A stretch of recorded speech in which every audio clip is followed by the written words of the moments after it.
ఇది కాస్త late news అయినప్పటికీ కూడా చెప్పాల్సినటువంటి విషయం. బంగ్లాదేశ్లో హిందువులపైన విపరీతమైన దాడులు జరుగుతున్నాయి. ఈ వార్త చదువుతున్న టైంలో కూడా అక్కడ ఏదో ఒక చోట దాడులు కంటిన్యూ అవుతూనే ఉన్నాయి. చిన్న పెద్ద అనే తేడా లేదు. హిందువైతే చాలు వెతికి వెతికి వెంటాడి వేటాడుతున్నారు. ఆడపిల్లల్ని అత్యాచారం చేస్తున్నారు, చిన్నపిల్లల్ని చిదిమేస్తున్నారు, ఇక మగవాళ్ళని అక్కడికక్కడే తగలబెట్టేస్తూ ఉన్నారు. కానీ ఇక్కడ ఏ ప్రపంచ వేదికలు, ఏ మానవతా హక్కులు సంబంధించినటువంటి సంఘాలు, అలాగే ఏ మహిళా హక్కుల సంఘాలు, ఇక్కడ ఉన్నటువంటి తుక్కడే గ్యాంగులు, మేధావులు రెస్పాండ్ అవ్వరు. అయితే కేంద్రం ఏం చేస్తోంది? బంగ్లాదేశ్లో జరుగుతున్నటువంటి ఈ దుర్మార్గాల్ని ఖండించాలి కదా అని కొందరు అనుకుంటున్నారు.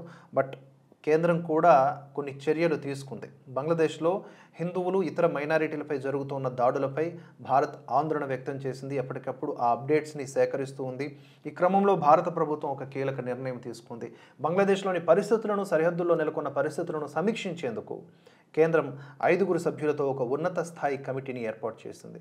బంగ్లాదేశ్లో భారతీయులు, హిందువులు, ఇతర మైనారిటీల భద్రతను ఈ కమిటీ పర్యవేక్షిస్తుంది. బీఎస్ఎఫ్ ఈస్ట్ కమాండ్ ఏడీజీ నేతృత్వంలో ఈ కమిటీని నియమించింది. ఈ మేరకు కేంద్ర హోంశాఖ వివరాల్ని వెల్లడించింది. బంగ్లాదేశ్లోని భారతీయులు, హిందువులు, మైనారిటీల భద్రత సౌకర్యాలకు సంబంధించి అక్కడి హోంమంత్రిత్వ శాఖ అధికారులతో ఈ కమిటీ చర్చలు జరుపుతుంది. ఈ కమిటీలో BSF south Bengal IG, BSF Tripura IG, Indian land ports అథారిటీకి చెందినటువంటి ప్లానింగ్ అండ్ డెవలప్మెంట్ డిపార్ట్మెంట్ సభ్యుడు, సెక్రటరీ సభ్యులుగా ఉంటారు. ఈ సందర్భంగా వివరాలను కేంద్ర హోంశాఖ మంత్రి అమిత్ షా వెల్లడించారు. అయితే అక్కడ ఉన్నటువంటి ఇస్లామిక్ ఛాందసవాదులు బంగ్లాదేశ్లోని హిందూ సమాజాన్ని లక్ష్యంగా చేసుకుని ఎలాంటి దాడులు చేస్తున్నారో మనం చూస్తున్నాం. ఇది గడిచిన సోమవారం మొదలైంది. అక్కడి నుంచి ఇప్పటి వరకు కొన్ని వందలాది మంది, అధికారిక లెక్కలు వందలాది మంది, వేలాది మంది చనిపోయి ఉండొచ్చు.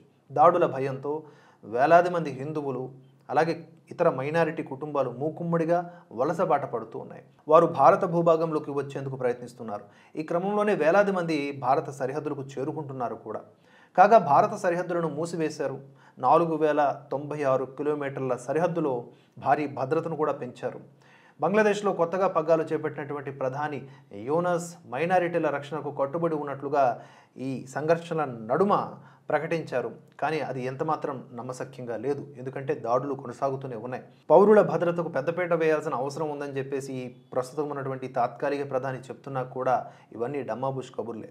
ఏదేమైనా కూడా ఈ దాడుల్ని ఆపడం తమ ప్రథమ కర్తవ్యంగా భావించాలి. యాజ్ ఆఫ్ నౌ ఎవరైతే అధికారాల్లో ఉన్నారో, అలాగే ముఖ్యంగా బంగ్లాదేశ్ ఆర్మీ దగ్గరుండి బంగ్లాదేశ్ ఆర్మీ ఇదంతా చేయిస్తోంది అని కూడా సమాచారం తెలుస్తోంది. ఇంకా కొంతమంది ఏం చెప్తున్నారు అంటే బంగ్లాదేశ్లో ఉన్నటువంటి హిందువులందరినీ కూడా భారతదేశంలోకి తీసుకువచ్చి వారికి న్యాయం చేయాలి, రక్షణ కల్పించాలి అని చెప్పేసి. ఏదేమైనా కూడా ప్రస్తుతం అయితే అక్కడ పరిస్థితులు ఇంకా అదుపులోకి రాలేదు.